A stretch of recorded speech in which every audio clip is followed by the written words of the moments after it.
Ganito bitong blood manage bida masakir.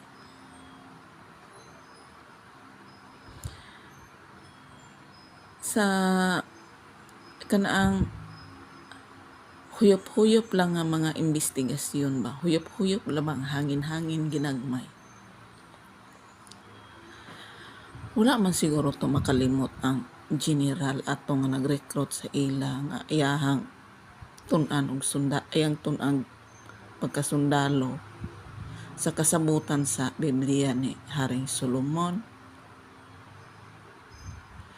Ang problema pod siguro ato sa ila nalanggay nabayran og daghang kwarta ato karon lang kawat ang pagpatay sa ila ba.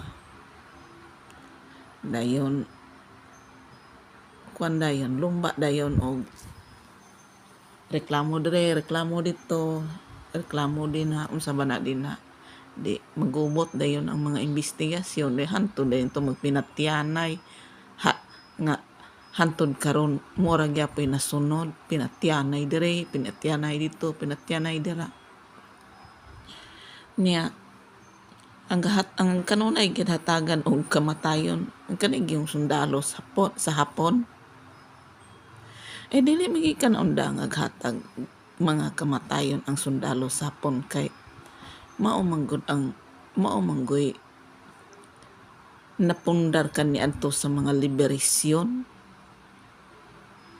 Ilisod bisag pud kaayo kani mawagtang ang sundalo sa hapon kay humana na baya ang ilahang pundasyon kaniadto nga mga grupo sa mga nasod. Tanang nasod kaniadto puro gikana napundar sa sundalo sa hapon.